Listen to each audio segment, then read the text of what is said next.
Yo creo que no es para ninguno de nosotros un secreto, no es una novedad que Medio Oriente ha sido escenario histórico de constantes disputas y conflictos de diverso signo, conflictos políticos, conflictos económicos, conflictos religiosos, conflictos ideológicos, y tampoco debe ser un secreto que la importancia de Medio Oriente es geográficamente estratégica y que sus recursos han sido motor de la economía mundial. Y yo creo que los sucesos recientes en sí mismos y además el despliegue mediático que se ha hecho sobre Oriente Medio vuelve a colocarlo en el centro de las discusiones políticas, económicas y académicas de la comunidad internacional por estos días. Y si bien recientemente han dejado los medios de centrar sus emisiones en el conflicto sirio, debemos decir que la crisis humanitaria continúa, que son más de 470.000 personas que han muerto en 5 años de conflicto. Estos son datos del Centro Sirio para la Investigación Política, pero también habría que decir que esos 470.000 muertos, por lo menos 70.000 han muerto por escasez de insumos básicos y atención sanitaria, convirtiendo el hambre en el peor arma de guerra en Siria. Debemos decir también que son más de 1.900.000 heridos que están prolongando su padecimiento, puesto que la ayuda humanitaria se compra y se vende de acuerdo a las disposiciones de los grupos armados. Y también debemos decir, por último, que la vinculación de la comunidad internacional por acción u omisión se ha presentado de acuerdo a los intereses estratégicos en términos políticos y económicos. Claramente muchas son las dudas que tenemos en este momento sobre el complejo conflicto en Siria, sobre las milicias y sobre los rebeldes, sobre el componente étnico del conflicto y sobre todo sobre una posible solución que logre satisfacer los intereses de los grupos vinculados. Cientos de dudas que seguramente en 80 minutos no lograremos resolver, pero que estamos seguros que serán de gran utilidad para construir herramientas que nos permitan interpretar con mayor precisión esta crisis humanitaria.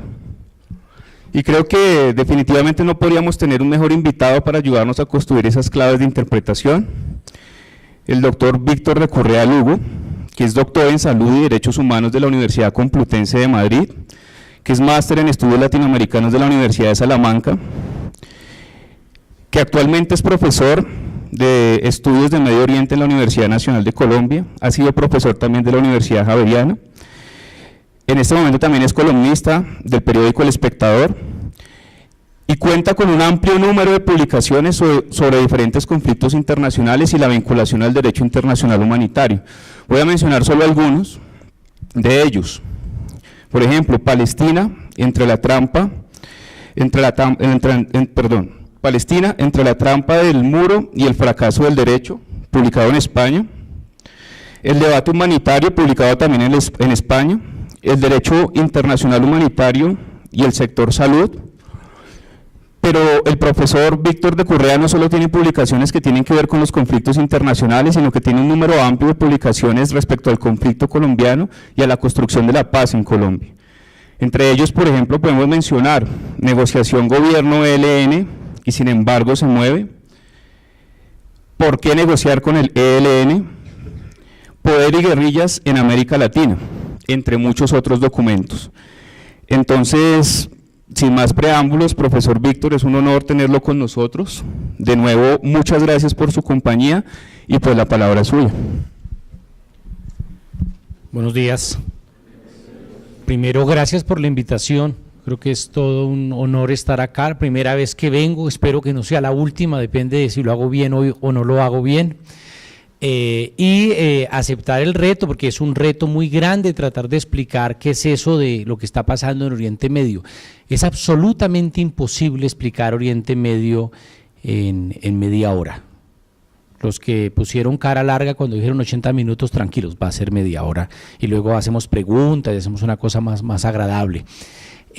Pero lo fundamental es entender que no hay respuesta simple. Mejor dicho, alguien dice que frente a una respuesta compleja hay respuestas simples, pero esa respuesta simple siempre es equivocada. ¿Sí? Tratar de explicar el conflicto colombiano solo de una sola manera pues no es posible, ¿no? La crisis económica mundial o en general Oriente Medio es una zona que además es muy tramposa, porque Oriente Medio no termina de ser Asia, no es África, aunque Egipto haga parte de ella, y tampoco es Europa, aunque de Estambul hacia Occidente uno hable de Europa.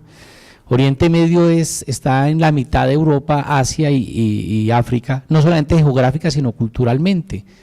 Pero además allí es donde nacen las civilizaciones, ¿no? El río Éufrates, el río Tigris, eso que le enseñan a uno que a uno le da pereza, es absolutamente apasionante, ¿no? La ciudad de Uruk, la ciudad de Babilonia, que tanto aparece, la gente sabe la canción esta vieja, bueno, los de mi generación, ¿no? De Bonnie M, de los ríos de Babilonia, pero tiene que ver con esa historia, ¿no? Y le hablan a uno de Jerusalén y de Damasco y de Cairo y todas esas cosas bonitas, y le hablan a uno de Alí Baba, de los cuentos de Alí Baba y los 40 ladrones, las 1001 noches y las alfombras voladoras, y todo eso hace parte de Oriente Medio. Entonces yo voy a contar un pedacito de ese Oriente Medio. Lo primero es empezar por decir que nos lo han pintado muy mal, porque así como yo creo que todo empezó con Platón, ¿no? Cuando decía que lo bueno era lo bello y lo bello era lo bueno, y ya nos fastidió la vida, ¿no? Porque entonces confundimos la ética con la estética y nos inventamos cosas. Entonces nos parece y nos han enseñado a ver el mundo de Oriente Medio de una manera absolutamente injusta. Yo creo que todos han visto la película de Aladino, ¿no? Bueno, los que no la han visto la recomiendo, no es tan pues divertida, ¿no? Pero cuidado con lo que dice, porque en el primer minuto este personaje va caminando hacia una ciudad de cuyo nombre no puedo acordarme, una ciudad ficticia, y él va cantando una canción, y según Disney la canción refleja pues la cultura de ellos, y dice: si en mi país no les gusta tu cara, te cortan las orejas. Millones de niños tienen su primer contacto con el mundo árabe y con el Medio Oriente a través de esa canción. Y aquí estamos convencidos de esos. Entonces lo primero va a gastar esos 3 minuticos en desmentir una serie de cosas que nos han inventado. Por ejemplo, nos han dicho que todos los árabes, que en Oriente Medio solo viven árabes. No, también viven turcos, viven kurdos, viven persas. Que todos son musulmanes. No, también hay cristianos, judíos, maronitas, coptos. Y nos han inventado no solamente eso, sino que todos los árabes son musulmanes. Eso no es cierto. La mitad de los libaneses son cristianos, el 15% de los palestinos son cristianos, el 10% de los egipcios son coptos. Pero además nos han dicho que todos los musulmanes son árabes. Tampoco es cierto. En Indonesia, el país con más musulmanes del mundo, son 270 millones de habitantes y no son árabes. Y además nos han dicho algo terrible, que todos son terroristas.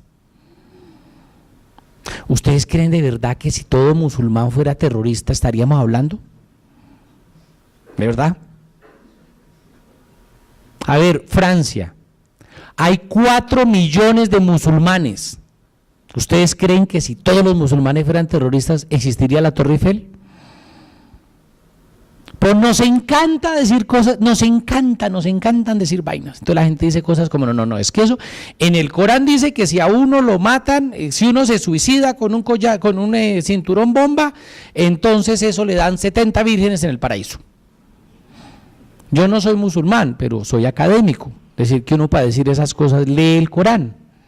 Entonces a mí cada vez que alguien me dice eso, yo cojo un Corán y le digo, dígame dónde dice eso, dígame. Porque es que yo no he leído eso en el Corán. Y nos inventamos cosas. Y la gente dice, no, pero eso de rezar un viernes tan raro. Pues los judíos rezan el sábado y los cristianos el domingo. ¿Cuál es la diferencia? Ninguna. La Biblia está dividida en libros, ¿cierto? Y el Corán está dividido en capítulos, en suras. Bueno, hay una sura del Corán dedicado a la Virgen María. Y la gente dice, los musulmanes, sí, los musulmanes. ¿Cómo le parece? Entonces uno de los problemas que tenemos es cómo nos inventamos cosas en la cabeza, ¿no? Pero les voy a contar un invento que hay en el mundo y que les fastidia a ustedes. Todos los colombianos son narcotraficantes. Eso sí nos molesta, ¿no? Pero decir que todos los musulmanes tal cosa, o todos los judíos tal otra, o todos los maronitas tal otra. Entonces pilas con esas cosas. A los que nos gusta la academia siempre hay que preguntarnos por qué no, ¿Y de dónde sacó usted eso? Pero decir que es que lo saqué de Wikipedia, pues no es un argumento muy sólido, ¿no? O de, no, yo lo bajé de Facebook, me lo mandaron por Facebook, entonces eso tiene que ser verdad. Cuidado con ese tipo de cosas. Empecemos entonces hablando del Estado Islámico, y lo primero que hay que decir es esto, si esto es un mapa real. Los que están grabando van a sufrir porque ahora me da por caminar, así que van a estar ahí moviéndose de un lado para otro. Y es así aquí nos enseñan en otro Oriente Medio.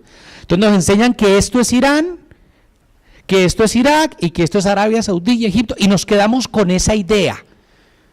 Este es el mapa de Oriente Medio que tenemos en la cabeza, porque desafortunadamente nos han enseñado a pensar en términos de países, porque cuando uno habla de comercio exterior le vende a un Estado, cuando uno habla de un pasaporte aparece un Estado, cuando piden un visado están pensando en un Estado, cuando hablamos del Golfo, el Consejo de Cooperación del Golfo es una alianza de estados, la Unión Europea, Mercosur, el Pacto Andino, son estados.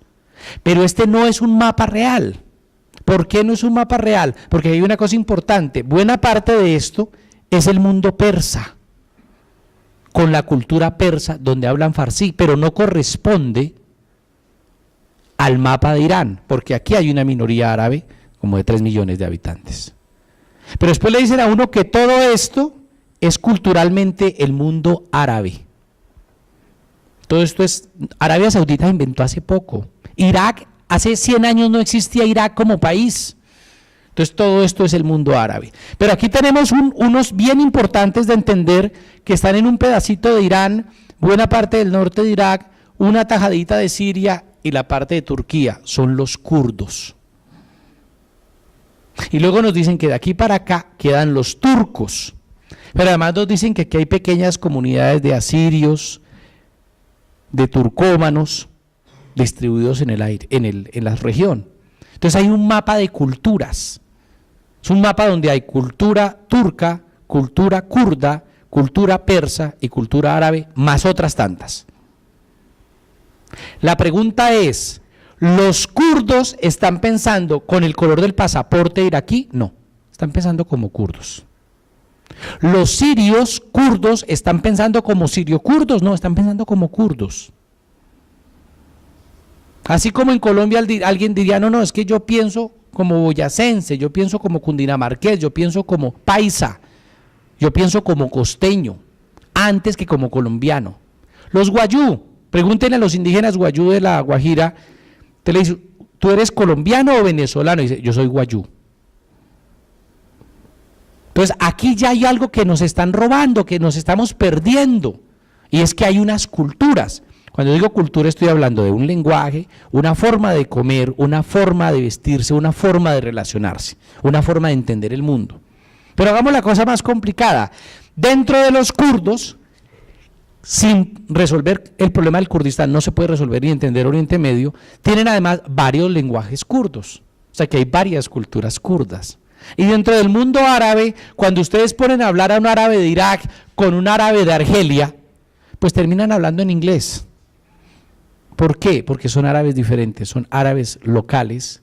Hay un árabe clásico, pero el árabe de cada uno de los pueblos tiene tantos giros que no se entiende. Un chileno y un mexicano se entienden hablando español, pero un árabe no.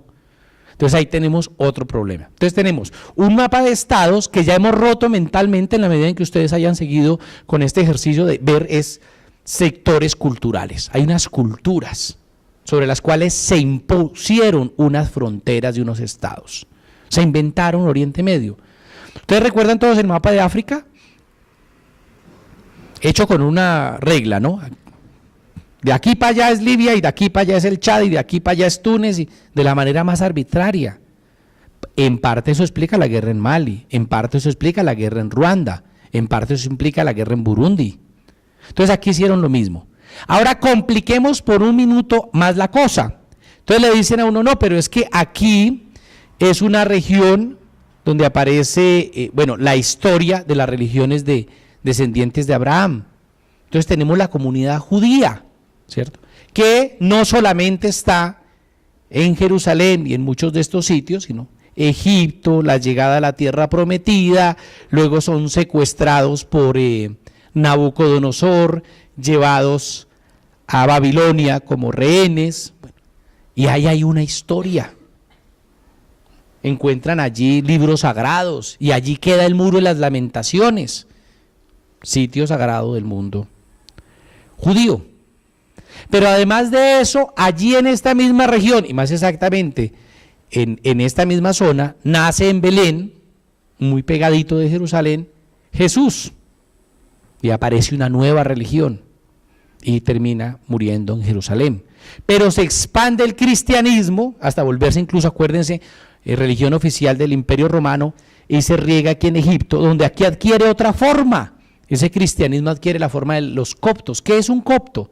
Ellos no creen en la Santísima Trinidad, creen que Jesús es hombre y pare de contar, pero son cristianos. Pero además en el Líbano, que es este país, y que me caigo, país chiquitico, de aquí para arriba, la mitad del país son maronitas, pero además hay comunidades incluso de jesuitas aquí en Sirios, y había 1,5 millones cristianos aquí en Irak.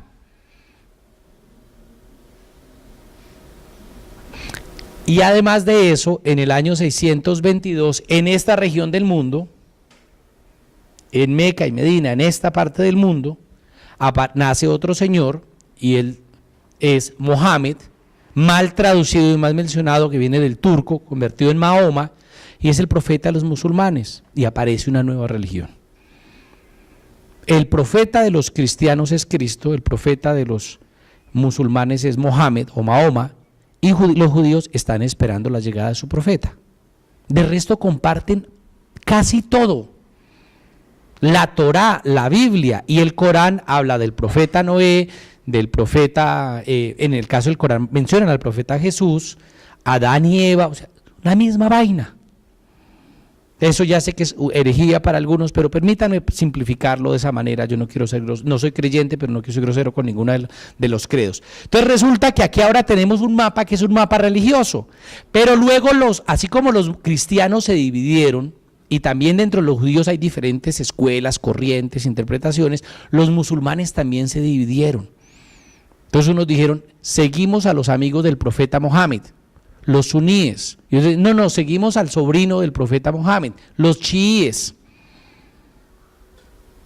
Así como en el mundo cristiano, ¿cierto? Hay los testigos de Jehová, los mormones, los tal y cual, o sea, hay una gran cantidad. Dentro del mundo musulmán también, hay los suníes y los chiíes, pero además hay una comunidad muy pequeñita que se llama los drusos. Fundamentalmente los drusos se la pasan una partecita aquí en Beirut, perdón, en Líbano, y en esta parte de Siria también hay drusos. Y es una comunidad aislada. Pero aparte de eso también hay interpretaciones. Entonces ustedes tienen los salafistas, ya sé que los voy a enredar con todas estas palabras, no, la intención no es confundirlos, mentira, sí es confundirlos. Y es el salafismo. ¿Qué es el salafismo? El salafismo es unos radicales que dicen, hay que volver a las raíces. Y volver a las raíces quiere decir ser radical. Pero eso lo sufren todos los colectivos religiosos. Yo tengo la verdad, yo soy el poseedor de lo que dice mi profeta. Eso se lo cree todo el mundo. Entonces, estos radicales salafistas son los que dicen la única manera es volver a ciertas prácticas. Entonces, prohibido se afeita porque todos los profetas tienen barba. Entonces, las mujeres tienen que cubrirse de tal manera. Y hay que comportarse de tal otra. Ese pensamiento salafista alimenta a los talibán de Afganistán, ¿sí? Los de Bin Laden. Pero ¿se acuerdan de este grupo? Un grupo en Nigeria que se llama Boko Haram, que secuestró unas niñas. ¿Se acuerdan que secuestró como 200 niñas? Bueno, ellos también se alimentan del salafismo. ¿Y se acuerdan del Estado Islámico? Eso también es salafismo. Y hay el otro extremo dentro del mundo musulmán, que son los sufistas. Yo no sé si ustedes han visto bailar tanura alguna vez, que es estos bailes en que hay un tipo que empieza a girar en círculo y a dar vueltas.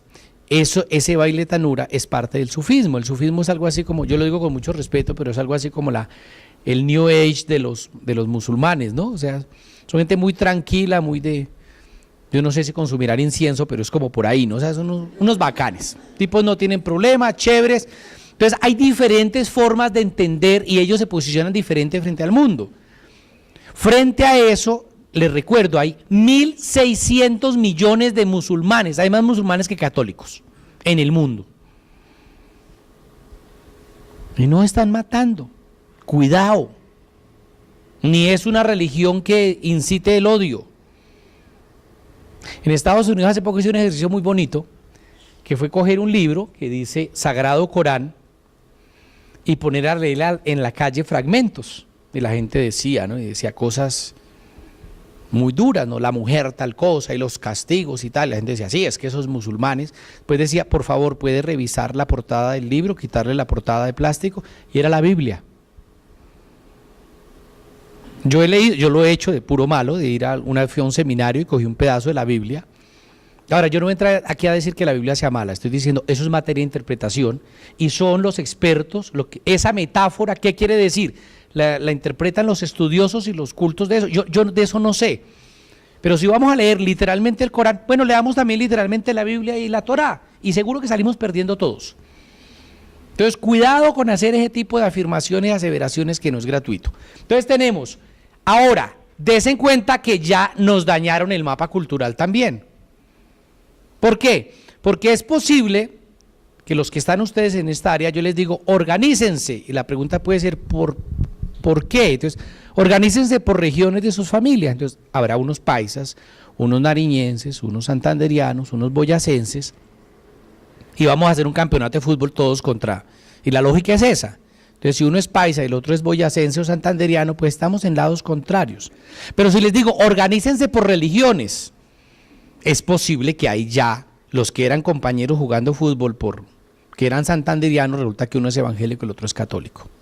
Pero si les digo ahora, sepárense por si son del Partido Liberal, Conservador o de la U o tienen preferencias, y seguro que hay otra partición. O sepárense por hinchas, quién es hincha de Millonarios o de Santa Fecito Lindo, pues entonces ya se separarán cada uno para su lado, ¿cierto? La pregunta es, cuando yo estoy aquí con un fusil pegando tiros, ¿me estoy portando como kurdo? ¿Me estoy portando como sirio? ¿O me estoy portando como musulmán?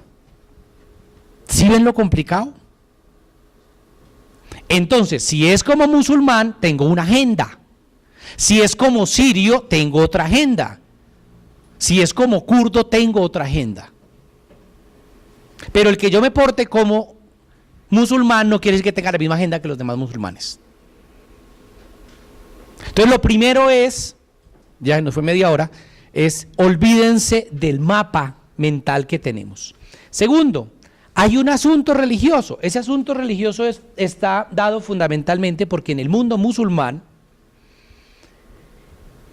en el mundo cristiano, la famosa frase de Jesús es muy clara, ¿no? Tú eres Pedro y sobre esta piedra edificaré mi iglesia. Ni Juan, ni Lucas, ni Marcos, ni Mateo le dio por fundar otra iglesia. Pedro es el heredero, punto. Por eso la iglesia en el Vaticano se llama la Catedral de San Pedro. Ahí no hay discusión. Pero cuando muere el profeta Mohammed no dijo quién lo heredaba. Y entonces, unos cogieron por otro lado y otros cogieron por otro lado, y viene el agarrón. Entonces, el agarrón, lo digo con mucho cariño, entre el mundo musulmán, da origen a una forma de entender el mundo diferente. ¿Qué es el Islam? Estas fotos las tomé en Cairo, en Egipto. Entonces son de los hermanos musulmanes. Y eso es una ceremonia.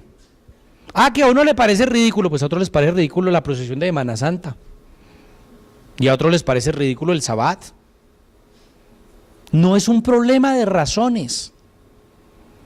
Uno no puede establecer rasgos de ridiculez o grados de ridiculez, no. Hay misterios. El misterio de la Santísima Trinidad y del nacimiento de Jesús, yo ahí no me meto. Entonces los cristianos creen y los católicos aceptan que eso es así, yo ahí no me meto. Pero hay una cosa curiosa. ¿Quién es, y esto es muy sagrado para el mundo judaico, quién es el que le dice al profeta Abraham, no sacrifique a su hijo Isaac? ¿Alguien sabe quién le dice a Abraham? No, que no mate a su hijo. ¿Quién? No. Dios es el que le dice mátelo, para probarlo. ¿En serio? Lean la Biblia, dice, sacrifique a su hijo. Cuando él lo va a sacrificar, llega un mensajero que le dice que no, que deje así, que no. Ya probamos que usted sí cree en el Señor. El arcángel Gabriel. ¿Quién es el que le dice a María, ya no sigo en el judaico sino en lo cristiano, María está embarazada del Espíritu Santo? El arcángel San Gabriel. ¿Y quién es el que le dicta al profeta Mohammed el Corán? El arcángel San Gabriel.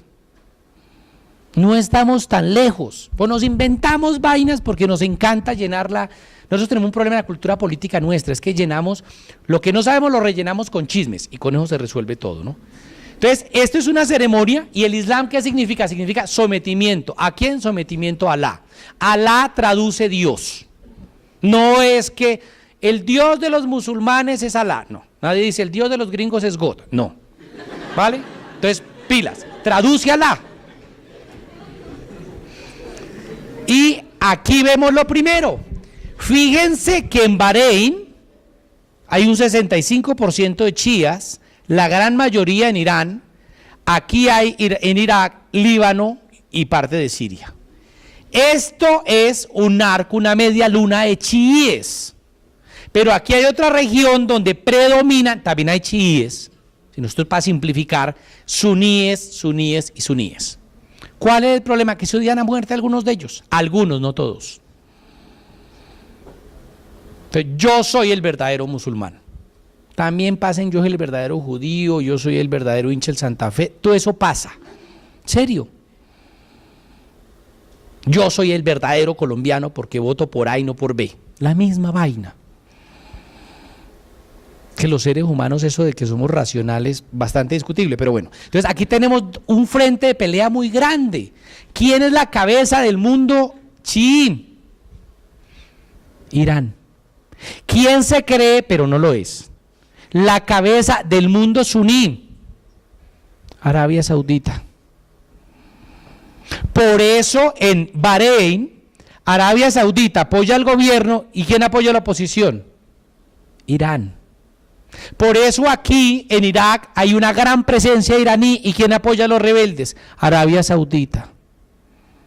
Y el gobierno de Siria, ¿quién lo mantiene? Irán. ¿Y quién apoya a los rebeldes? Arabia Saudita. Jugar ajedrez con la gente.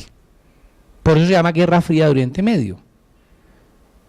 Cuando hace muchos años existía la Guerra Fría entre la Unión Soviética y Estados Unidos, no es que a la Unión Soviética le importaran los pobres o a Estados Unidos le importaran las libertades, no digamos mentiras.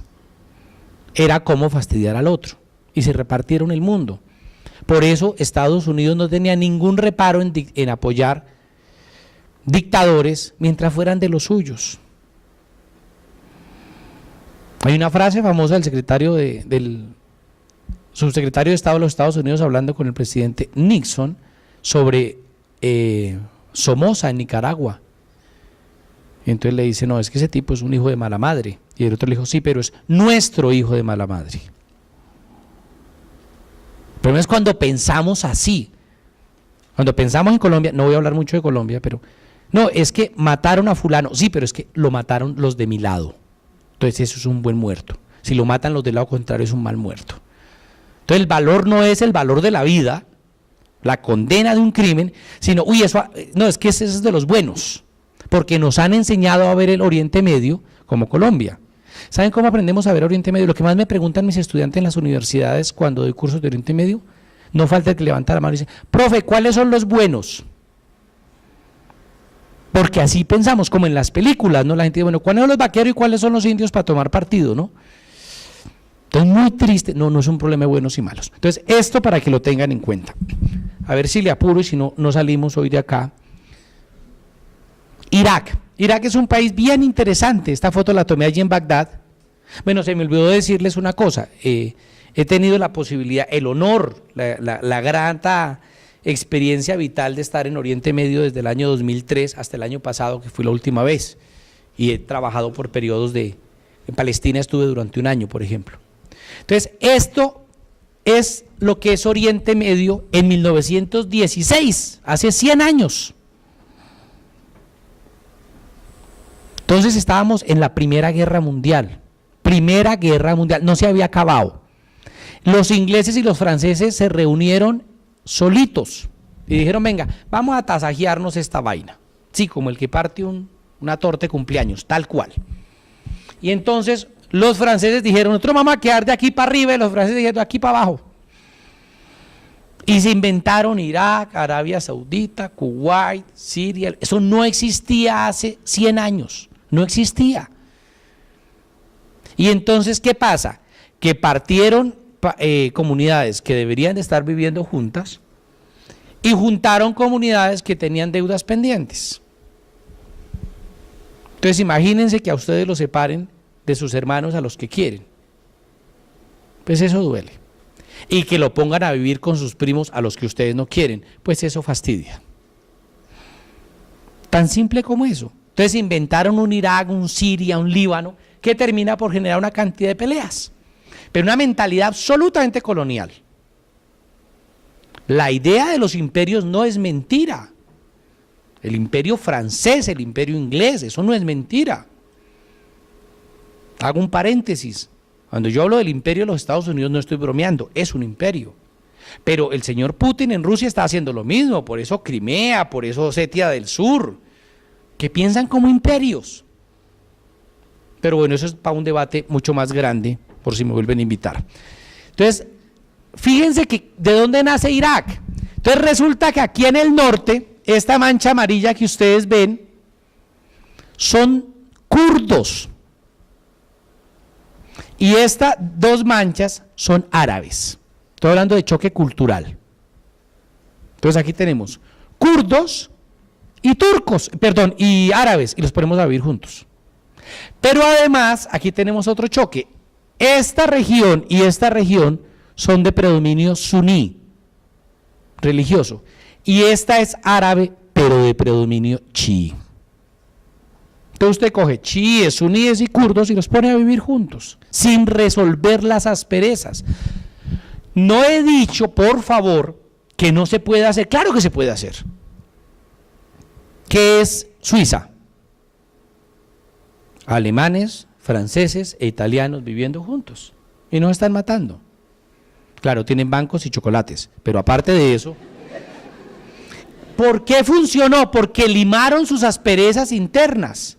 En el caso no se las diferencias internas. ¿Eso qué pasa? Entonces hay un señor que es muy importante en la historia de Irak que se llama Saddam Hussein. Saddam era culturalmente árabe. Como las diferencias internas no se han resuelto, ¿a quién se la va a montar? A los kurdos. Y era religiosamente suní, entonces ¿a quién se la va a montar? A los chiíes. No se construyen democracias reales, no esas de papel que tanto tenemos, no, democracias reales. Entonces, ese señor Saddam Hussein gobierna durante una buena parte, y esa buena parte lleva a que gobiernen los árabes suníes y se la monten a los chiíes. Aquí está nada más ni nada menos que el señor Donald Rumsfeld, que fue el ministro de Defensa de Bush, secretario se llama en Estados Unidos, saludando al señor Saddam Hussein. Para no hacer la historia muy larga, Hussein le declaró una guerra a Irán. ¿Y saben quién le dio armas químicas para que las usara contra Irán? Sí, señor, Estados Unidos. Y después salen a decir, no, pero es que los malos, malísimos. Vale, pero es que usted crea pequeños monstruos y después se le crece el enano y entonces... Y luego se inventan lo de las armas cuando ya no las había. Las fotos las presenta Colin Powell, secretario de Estado de los Estados Unidos, frente al Consejo de Seguridad. ¿Saben de dónde sacó estas fotos Colin Powell? Del mismo sitio donde las bajé yo. Internet, sí. No el rincón del vago, pero casi. Y eso lo presentan como la gran cosa. En serio, estas son las pruebas que él presenta tratando de convencer al mundo de que hay armas de destrucción masiva en Irak, que no las había. Irak no tiene armas de destrucción en el 2003 para atacarlo, pero ¿qué sí tiene? ¿Qué tiene Irak que según Estados Unidos merece una guerra? Alguien lo dijo por atrás. Petróleo. 2.8 millones de barriles de petróleo al día. 3 veces lo que produce Colombia. Y unas reservas importantes. ¿Ya? El pecado es tener petróleo. Entonces lo invaden y en esa invasión hacen cosas como estas. Esta foto no es Photoshop, es real. la sacó el Washington Post, después se regó por el mundo, y es una mujer, una mujer soldado del ejército de los Estados Unidos, tratando a un musulmán civil como un perro. La peor ofensa en el mundo árabo-musulmán es decirle a alguien kalb, que traduce perro. Eso es lo peor que le pueden decir a uno. Fíjense, y estas fotos le dan la vuelta al mundo. Entonces luego los gringos preguntan, ¿y por qué nos odian?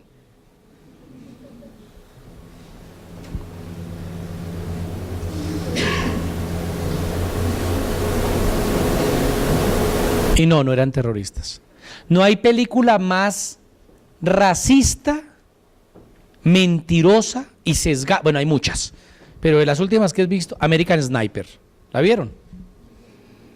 El único que tiene lágrimas genuinas es el gringo.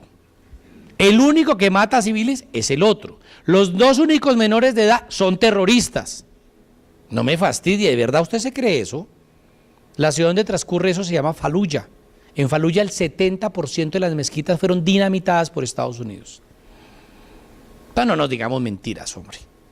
Porque es que nos inventamos una mitología sobre la cual no podemos funcionar a la hora de leer las cosas. Y bueno, esto es Bagdad, me voy a saltar. Y mire lo que dicen los del Estado Islámico. Nosotros no creemos en el pacto Sykes-Picot. El pacto Sykes-Picot, recuerdan cuál era, ¿no?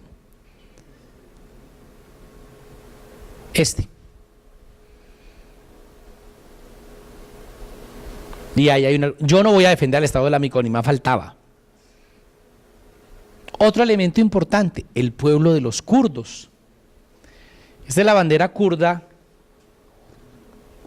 y la coloco ahí no para chicanear, sino para contarles que ella aparece en la mitad del sol, porque ellos adoraban al sol. Son zoroastristas. Ustedes todos han oído el libro, algunos lo han leído, así hablaba Zaratustra.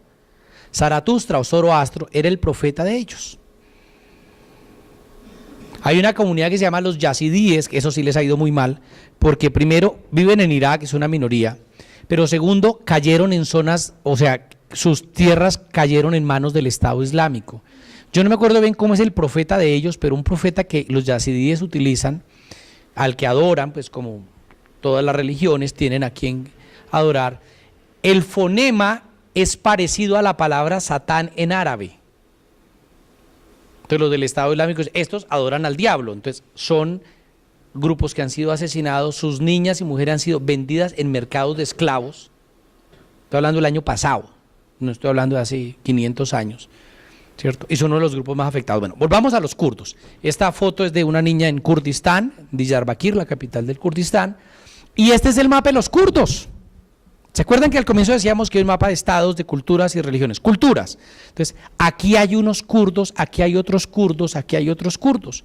A ellos en 1920 les ofrecieron un país y se firmó el acuerdo de Sèvres, diciendo, les damos esto como país.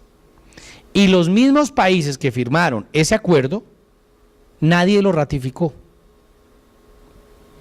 Es que nos conocimos en un evento, ¿cómo se llama? Un modelo de Naciones Unidas. Yo soy muy crítico de los modelos de Naciones Unidas, por una sola cosa. Es interesante, es divertido, uno se cree el cuento, ese día van hasta con corbata y todo, y se ponen bonitos, y todo eso es muy bonito, pero tiene un grave problema. Mi gran crítica a los modelos de Naciones Unidas es que le hacen creer a los muchachos que Naciones Unidas funciona.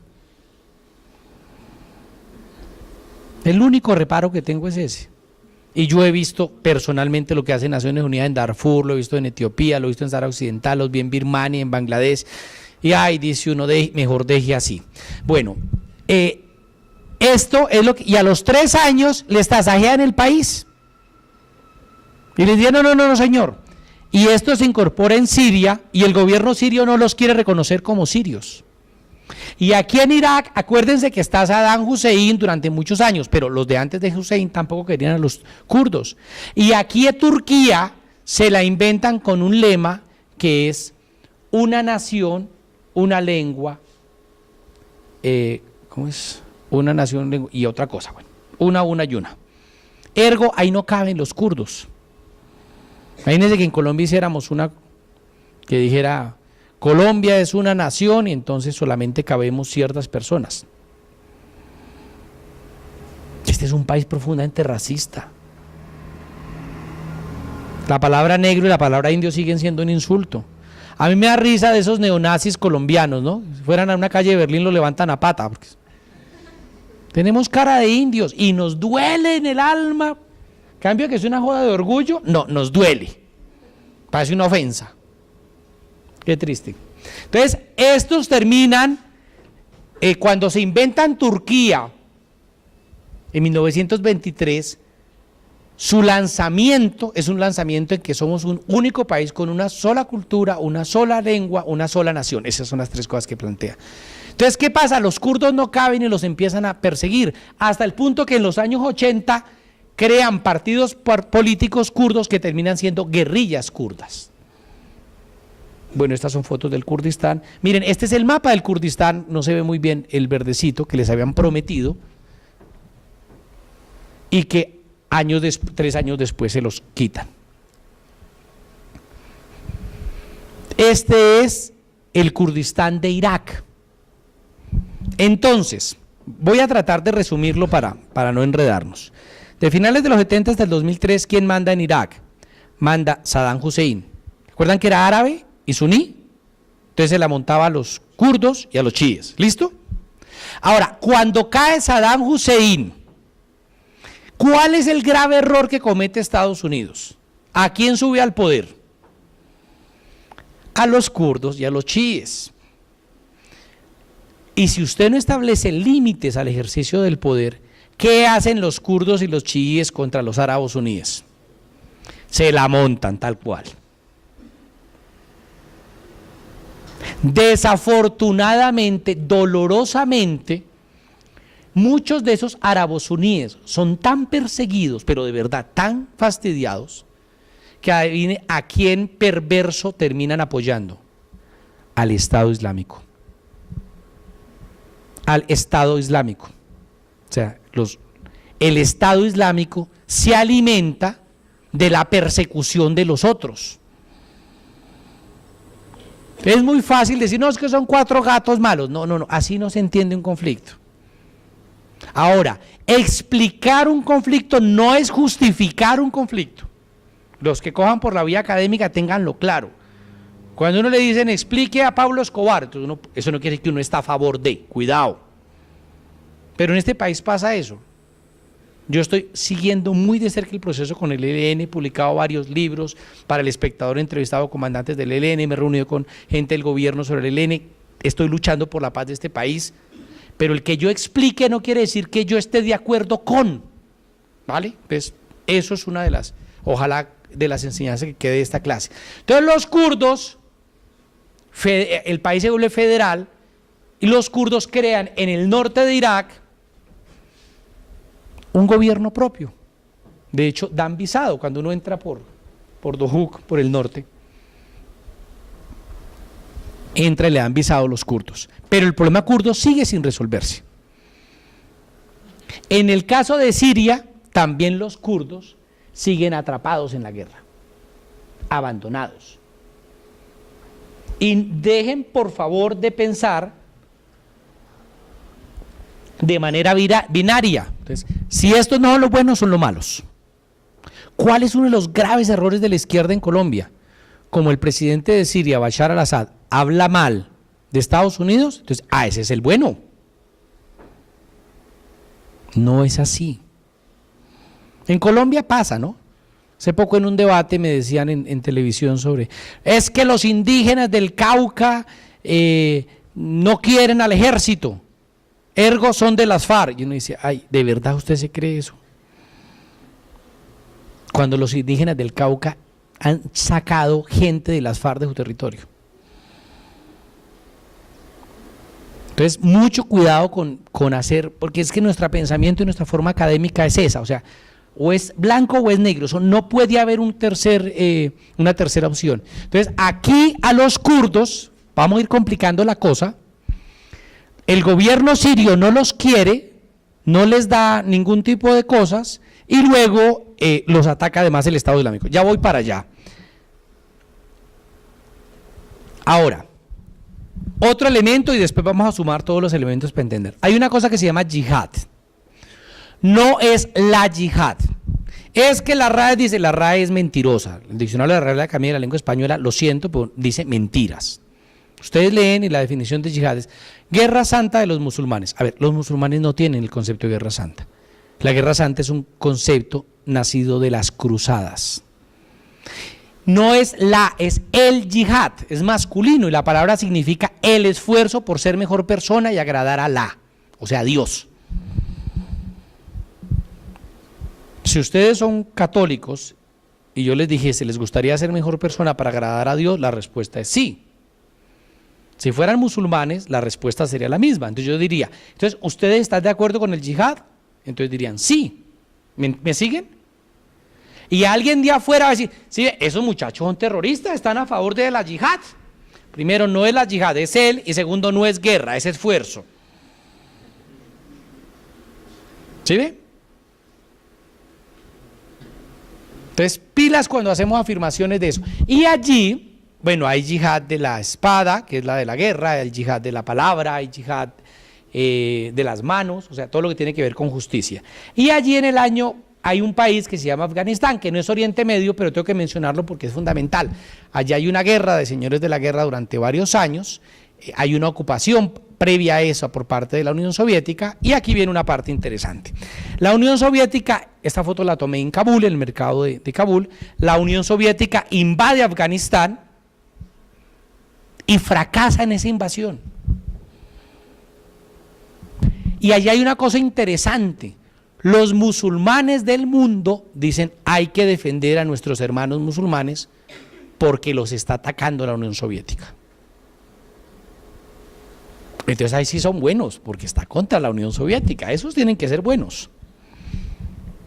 Que somos así de retorcidos para pensar. Entonces salta un señor perverso, pero inteligente, ¿para qué? Hay que reconocer las cosas, que se llama Charlie Wilson, y dice, pues si estos van a fastidiar la vida de la Unión Soviética, yo los financio. Estoy hablando de los años 80. De hecho, hay una película que se llama La Guerra de Charlie Wilson, con Tom Hanks y Julia Roberts, vale la pena verla. Y este tipo financia a todos esos musulmanes en Afganistán. No tienen nombre en ese momento, no se llaman ni Talibán ni Al-Qaeda, eso todavía no existe. Pero al final se acaba la guerra y los rusos se van. Y como se acaba la Guerra Fría, se cae el muro de Berlín, Estados Unidos se desentiende de Afganistán y los deja abandonados. ¿Usted qué hace en un país dañado por la guerra, lleno de guerreros y lleno de fusiles? Pues armar un zaperoco. Ese zaperoco es la guerra del 89 hasta el 94. Y en el año 94 violan como 30 mujeres en la región de Kandahar. Y hay un tipo que dice, no, yo esta vaina así no me la voy a aguantar. Y organiza un grupo armado y castiga a los violadores y pone orden. Y la gente dice, no, pues este es por el que hay que apoyarlo, porque los tipos pusieron orden, estos son los llamados. Cuidado con las sociedades desesperadas que en aras de la seguridad sacrifican la libertad.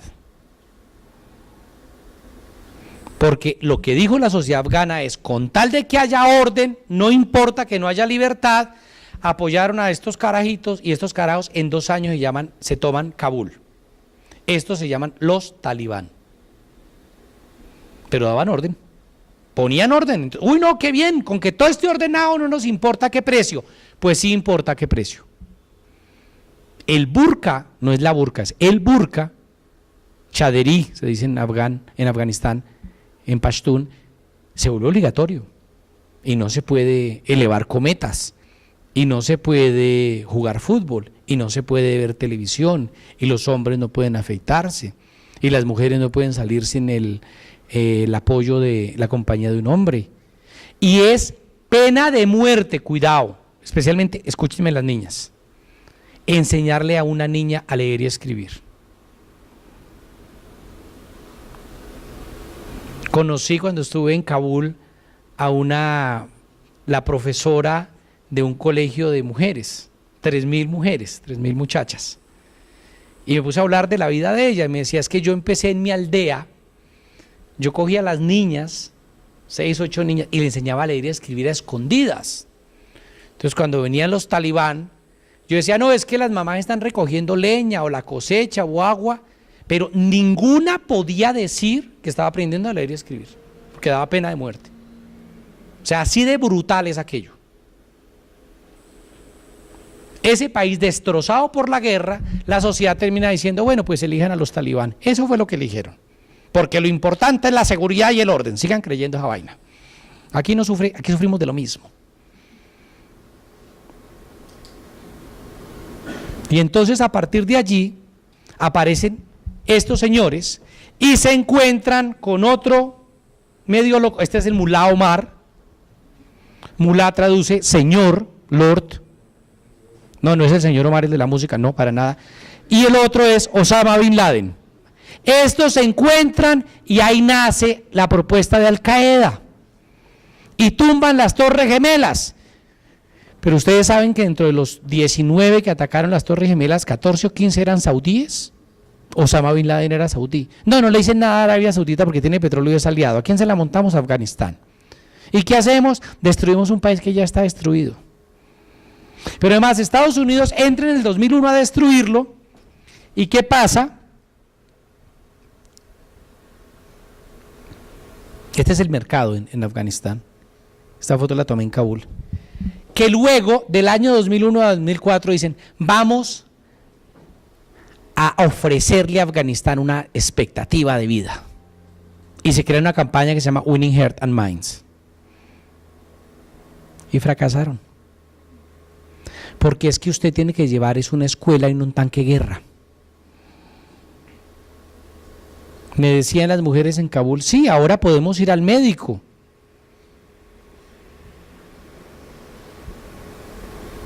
Gracias por despertarse. Es en serio. Ahora podemos ir al médico, dicen las mujeres, pero no tenemos plata para pagar los medicamentos. Tenaz, ¿no? Y en esa oportunidad que estuvo Estados Unidos, del 2001 al 2004, de hacer política social, la embarraron de la manera más horrible. Entonces, por lo menos hay 20 casos registrados de fiestas de matrimonio. Entonces mandaban el avión gringo y el avión lo que mira son, ¿cómo se llama? Sangre caliente. Entonces eso emite unos punticos. Entonces cuando veían y decía el tipo, uy, ahí hay 100 personas reunidas, bombardeen eso. Y era una boda. Y mataron civiles y quemaron copias del Corán y torturaron gente en Mazar-i-Sharif como hicieron en Irak. ¿Cómo va usted a convencer a un afgano de que ese es el bueno si lo viene a liberar de esa manera? Dice, mejor no me libere, déjeme así, ¿sí? Y ahora dolorosamente, los talibán volvieron a crecer y controlan el 40% del territorio de Afganistán. Y el ejemplo que cundió es, los musulmanes del mundo tenemos que ser radicales, ¿cierto? Tenemos que leer el salafismo y empiezan a exportarlo. Ese ejemplo talibán de control, que no es el Islam, de la misma manera que yo no voy a reducir el cristianismo a las cruzadas, ni a la pederastria, porque sería injusto con esa fe. Entonces hay unos locos que creen que ellos sí son el Islam, y eso, como les funcionó la caída de las Torres Gemelas, empieza a pulular como ejemplo. Entonces en Somalia nace un grupo que se llama el Shabab, y nace otro grupo que se llama el Nusra en Siria, y nace Boko Haram en Nigeria, y nace Abu Sayyaf en Filipinas, y nos llenamos de grupos radicales haciendo cosas por el mundo. Esta foto es de Afganistán. Miren, pues aquí están algunos de los mapas. Y nos inventamos Al Qaeda de la península arábica, Al Qaeda del Magreb, y todo se vuelve Al Qaeda. Y claro, tenemos a quien echarle la culpa. Así como aquí se le echó la culpa de todo a Pablo Escobar. Claro, Pablo Escobar hizo cosas brutales. Pero a ver, cuidado, que no todo era Pablo Escobar. Como no todo es la FARC. Y son criminales, y han cometido lo que ustedes quieran. Pero cuidado a la hora de repartir, porque es que somos muy simplistas a la hora de explicar las cosas. Me salto estas, pero esta es importante. Entonces Al-Qaeda crea nuevos frentes en Siria, en Irak, en Somalia, en Mali. Y luego aparece un conflicto que es el conflicto sirio. Ustedes todos han oído hablar de las revueltas árabes. Yo detesto y rechazo la opinión de primavera árabe. Esos son ganas de leer desde Europa las revueltas aquellas. Y esta revuelta nace porque aquí hay un presidente que se llama Bashar al-Assad. Su papá duró 30 años en el poder, él ahora lleva 16. Cuando se hace una encuesta en el mundo árabe, se suele decir que son los presidentes del 99%. Siempre ganan todas las encuestas con el 99%. Las elecciones, por ejemplo, en Egipto, casi siempre las ganan más o menos el presidente electo con un 90% de los votos. Lo que no le dicen a uno es dos cosas. Primero, es un candidato único. Y segundo, no vota y no paga el 10% de los que pueden votar. Entonces dígame el número absoluto, no me diga el porcentaje para hacerme trampa. Pero bueno, esto es una de las cosas que se da allí en Oriente Medio. Claro, hay gente, hago un paréntesis importante, que le dice a uno, no. Es que en Oriente Medio los árabes no entienden la democracia. Y uno dice, ¿de verdad, para Dios, usted cree eso? O sea, en serio, hablemos en serio, ¿usted se lo cree? Entonces han hecho encuestas, hace poco terminaron una de 52.000 personas preguntándole, ¿qué régimen de gobierno es el régimen de gobierno ideal para usted? La monarquía, la oligarquía, no sé qué, el feudalismo, y el 90 y pico % contestó la democracia. Entonces claro, ahí no falta el sociólogo que salta y dice, no, pero ¿qué entienden por democracia? Entonces preguntaron, ¿qué entienden por democracia? Y la gente dijo, que hayan varios partidos políticos, que haya libertad de expresión, que yo pueda sacar un periódico, que pueda dar mi opinión, que haya libertad religiosa, que haya salud, educación, trabajo, vivienda. Eso es democracia, lo mismo que nosotros pensamos que sea democracia. Entonces renunciemos a la idea que no, es que esos árabes, como tienen un trapo en la cabeza, ellos no pueden ser demócratas. No. Porque esa es la otra, ¿no? Como baja el soldado marín de los Estados Unidos, rubio, de ojos verdes, con un uniforme impecable, muy bien representado en Tom Hanks o Matt Damon en las películas que vemos, ese es el bueno.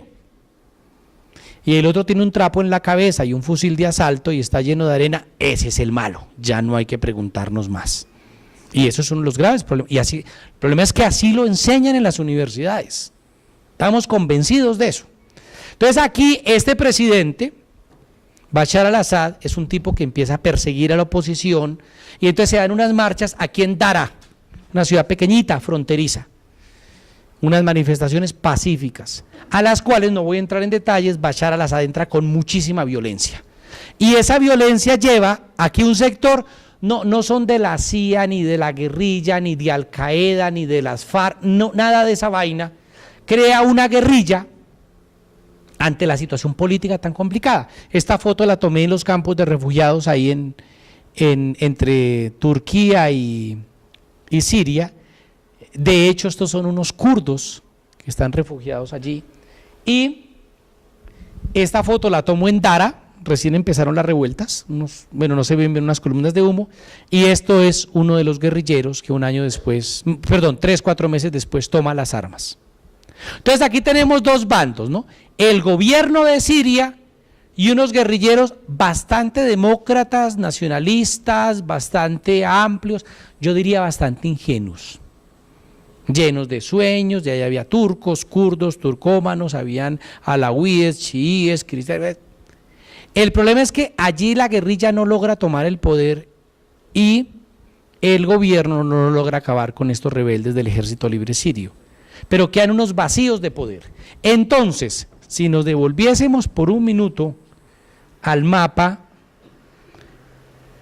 este mapa es, bueno, no se ve muy bien, pero esta mancha amarilla es Irak y esto es Siria. Aquí hay gente de Al-Qaeda. Entonces le dicen, pase a Siria y arme un combo.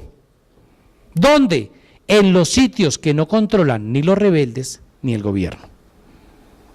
Es bien interesante. ¿Qué pasa con los vacíos de poder? ¿Quién llena eso? En Colombia, para el posacuerdo, tenemos que pensarlo. Supongamos que todo se da de acuerdo a lo escrito. Ahí van a haber zonas donde no manda nadie. ¿Quién va a llenar eso? ¿Y lo llenamos con tiros o con política social? Ah, bueno. Entonces allí quedan unos huecos. ¿Y quién los llena? El Estado Islámico, o sea, Al-Qaeda.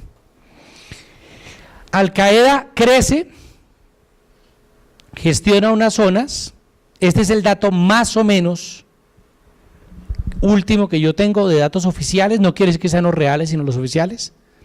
Un país con 22 millones de habitantes tiene, entre desplazados y refugiados, miren esto, o sea, la mitad del país está durmiendo por fuera de su casa. Imagínense que en Colombia no hubiera 6 millones de desplazados, sino 23 millones. Eso es lo que está pasando actualmente en Siria. Asesinados, gentes en las cárceles, mujeres violadas. ¿Y dónde están ubicados? Aquí, Turquía, Líbano, Jordania, Irak. Los que están llegando a Europa son los que tienen para pagar. Y a Europa se le olvida que fue inmigrante. Déjenme, me salto estas, pero me devuelvo, que era lo que les quería contar. Este es un periodista famoso, muy famoso dentro de Siria, trabajaba con el régimen a favor del gobierno, y un día no se aguantó, le dio asco tanta porquería y se fue. Yo lo entrevisto cuando él iba saliendo de Siria, se llama Gatan Sleiba, y le pregunto, ¿qué es lo más sucio que usted hizo como periodista? Bueno, le hice muchas preguntas, una de ellas es esa, y el tipo me dice, lo que más me duele es que yo entrevisté víctimas, gente torturada, y yo les daba las preguntas y les decía lo que tenían que responder. Son fuentes que yo tengo de primera mano, decir, no creo que uno pueda tampoco inventarse la realidad y difamarla como se cree que sea. Entonces allí llegan estos señores, luego aquí, y en el año 2013 llegan los de Al-Qaeda y controlan esta región que se llama Ámbar. Esa región que se llama Ámbar la controlan, y una vez la consolidan, yo estaba en Bagdad en esos días, hacen una cosa, invadir el norte de Irak e invadir el oriente de Siria. Y eso consolida una franja que se llama el Estado Islámico. Eso es el Estado Islámico. Fíjense lo grande, no se ve bien, pero esto es Irak, esto es Siria y esto es Gran Bretaña. El Estado Islámico hoy es más grande que Reino Unido, que Gran Bretaña. Pero además de eso, me voy a saltar algunas gráficas que no tienen mucho, para no demorarme, se inventan cosas. Entonces se aprovechan de un radicalismo retorcido. Yo procuro ser académico y ser juicioso. Hay una parte en el Corán donde dice, al enemigo en la batalla golpéalo en el cuello para humillarlo. Golpéalo en el cuello para humillarlo y luego átalo. ¿Qué dicen los del Estado Islámico? No, ahí no dice golpear, ahí dice cortar. Vale, si eso fuera cierto, primero es en la batalla y segundo, ¿para qué le va a amarrar después las manos a un muerto? Y es como traducen cosas, pero eso lo hacen todas las religiones, interpretan, hay gente que interpreta como sea, y luego se da una radicalidad, pero esta radicalidad también se da de la islamofobia, y es una cosa elemental de derechos humanos. Hay una frase de Jean-Paul Sartre, creo que es de él, que a mí me gusta mucho, que él decía, a los judíos nada en cuanto judíos, pero todo en cuanto ciudadanos. Yo pienso lo mismo, a los musulmanes no hay que darles ninguna prerrogativa porque sean musulmanes, pero hay que darles todas en cuanto a ciudadanos, se llama igualdad ante la ley, se llama derechos humanos. Aquí a veces en Colombia la gente le dice a uno, pero es que esos musulmanes, yo digo, a ver, ¿cuántos musulmanes se han inmolado en Colombia? A ver, yo ni siquiera he oído de un accidente de tránsito, de que haya levantado a la esposa, no, en serio, ¿cuántas veces ustedes han visto en noticias que diga es que mató a la esposa? En cambio yo les digo, todos los católicos y los cristianos que han matado a la esposa en este país. Pero así no condenamos el catolicismo, cuidado. Entonces nos inventamos una vaina. En Colombia los chiíes y los suníes van a la misma mezquita, la del 80. ¿En serio? Entonces cuidado con inventarnos cosas.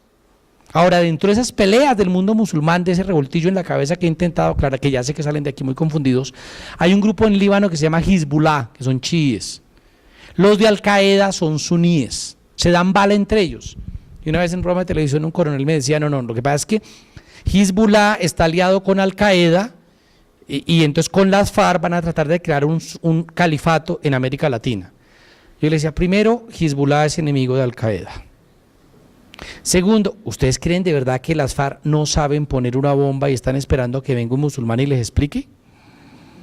Y tercero, ¿usted cree que un califato funciona aquí? Entonces, el afán de satanizar y de buscar enemigos donde no los hay. Esta región del mundo, me salto todas estas, tienen un proyecto de publicidad impresionante, esta es la revista de ellos, Dabiq, muy bien hecha,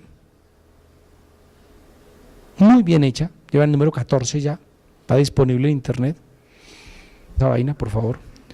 Y tenemos una lista de crímenes muy grandes. ¿Recuerdan del piloto Jordano, por ejemplo, que fue quemado? Bueno, en el Corán dice que el único que puede matar con fuego es Alá, pero ese pedacito pues no lo leen ellos. Hoy en día el Estado Islámico tiene un monopolio de la fuerza. Max Weber diría que ese es el concepto de Estado. Recogen impuestos, tienen unos sistemas judiciales, tienen control territorial, tienen unas armas, una fuerza armada y está creando su propia moneda.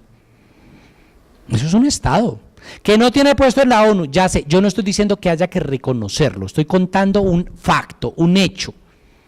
Estoy describiendo, a partir de ahí hacemos el análisis que es diferente. Y de verdad les pido, antier estuve en Semana en Vivo describiendo algunas cosas en televisión, en un programa de televisión, y qué pelea con la señora Salud Hernández Mora.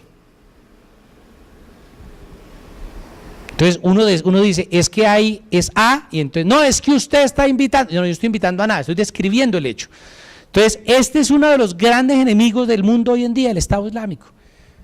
Una amiga mía, Laura Jiménez Baro, está en Túnez, es periodista de Oriente Medio, nos conocemos en Beirut, y acaba de sacar un reportaje sobre la situación del Estado Islámico en Libia. Está creciendo de una manera impresionante, o sea, da miedo, da miedo. El problema grave de eso es que en el mundo no se ha tomado conciencia, pero esto no se resuelve persiguiendo musulmanes. Hay que preguntarse por las causas de los conflictos. La otra cosa importante que hay que tener en cuenta, los procesos históricos no se miden en días, se miden en años. Entonces, para analizar las revueltas árabes hay que tomarse su tiempo. Y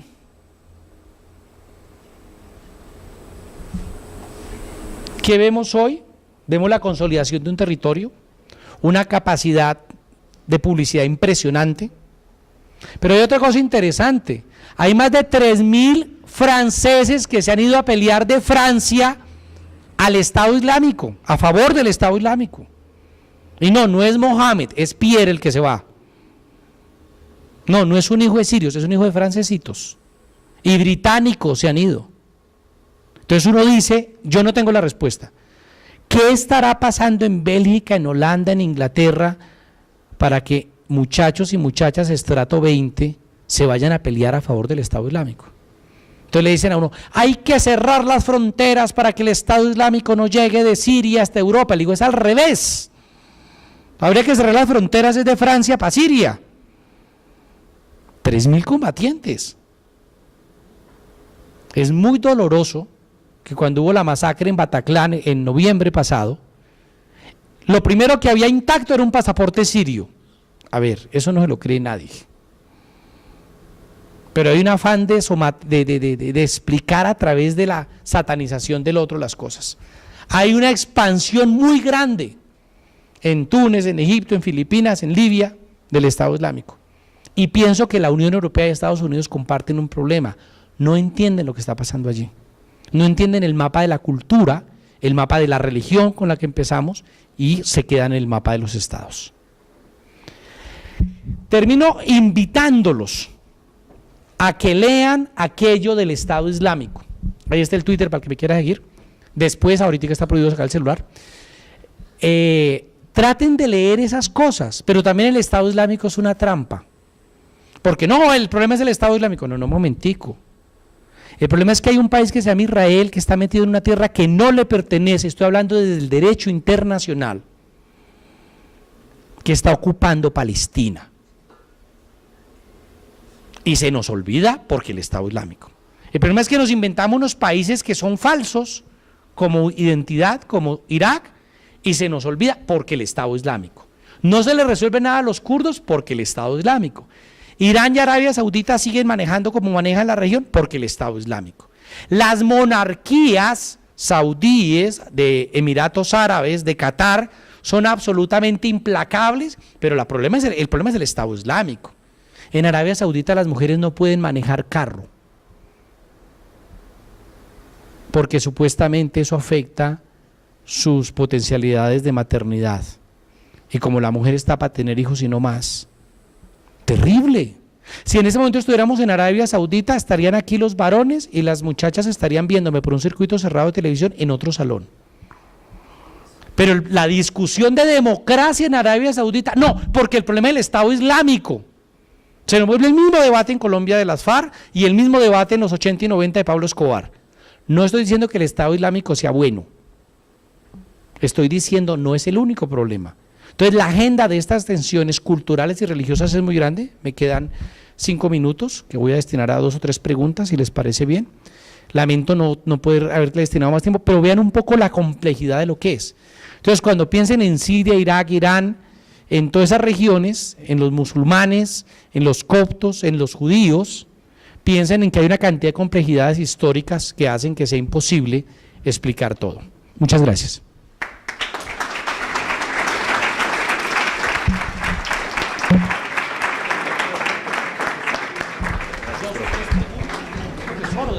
Vale. Bien, vamos a dar entonces lugar a 2 preguntas. Creo que el Club de Medios tienen preparadas algunas. Entonces, Ana María, ¿dónde está? Empecemos con una y vemos el tiempo. Sí. Listo. Buenos días. La primera pregunta es, ¿se puede considerar que la prensa internacional ha mostrado el conflicto en el Medio Oriente tal cual es?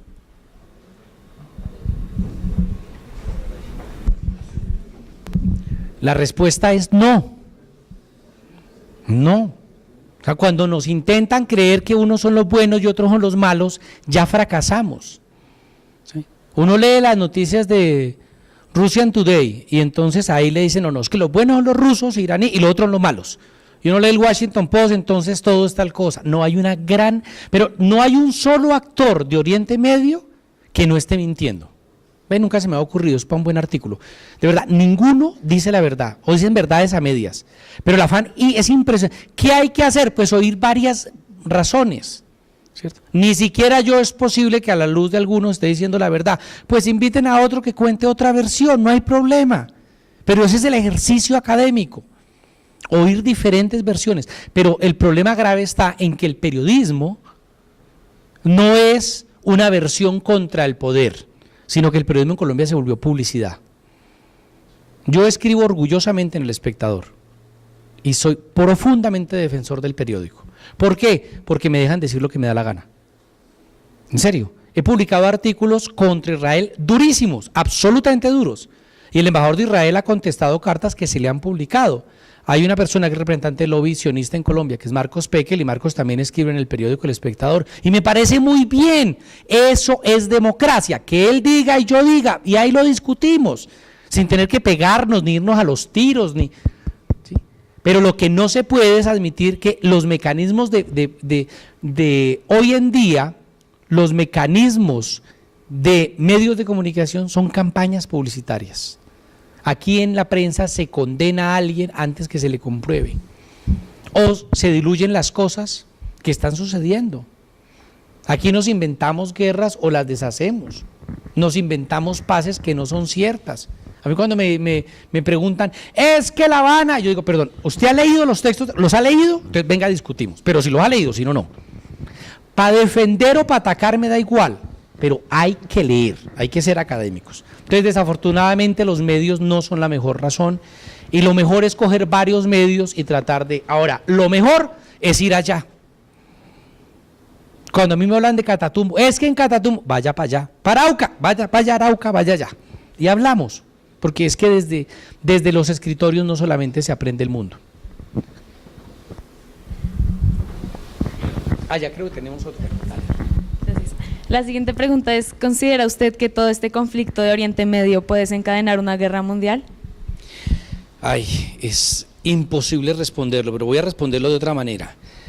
El Estado Islámico no se va a resolver en pocos meses. Un exdirector de la CIA hablaba de que tendremos Estado Islámico para 10 años.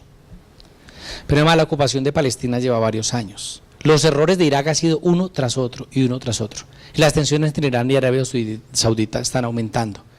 Yo espero, te estoy respondiendo del corazón, no desde la cabeza, que el ser humano no sea tan torpe. Porque es que, como decía Albert Einstein, no sé con qué vamos a pelear la tercera guerra, pero la cuarta guerra la pelearemos con palos y piedras. O sea, yo sí creo que hay un riesgo elevado, pero no quiero verlo de esa manera. ¿Vale? ¿Alguna otra pregunta? Por favor, allá atrás, una última pregunta.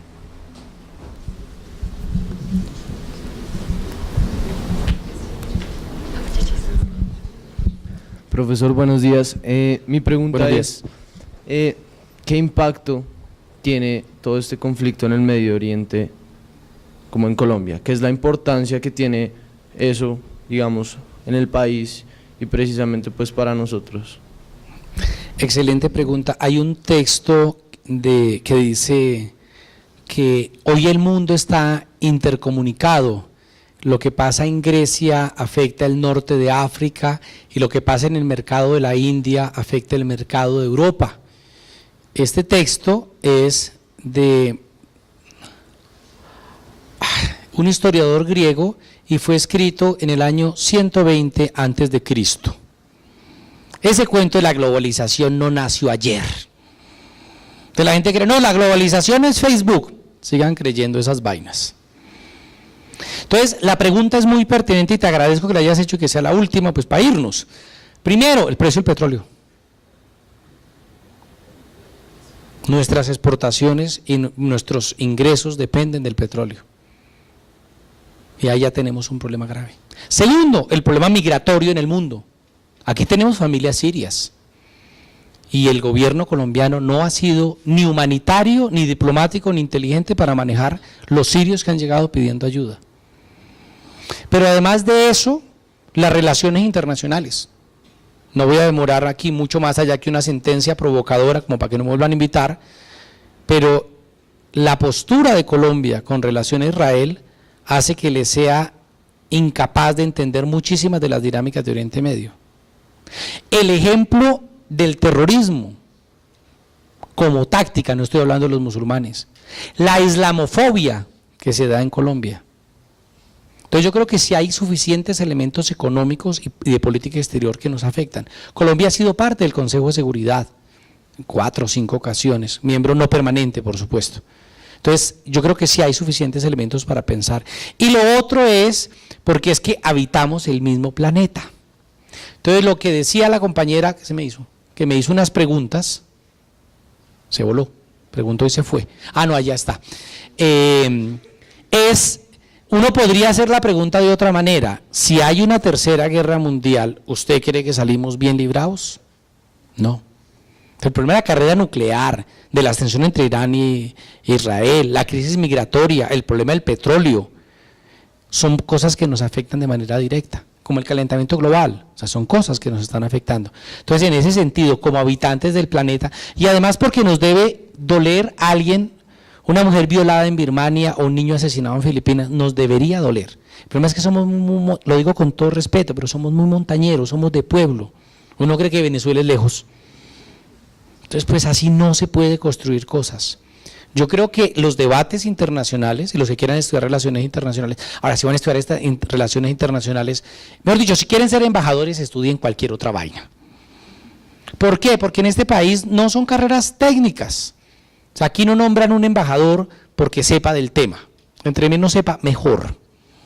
Esa es la política nuestra, entonces pues muy triste. Pero debería importarnos como seres humanos, pero por las otras razones económicas que te digo y de geopolítica también. Bueno, ahora sí me voy, muchísimas gracias, espero que me vuelvan a invitar.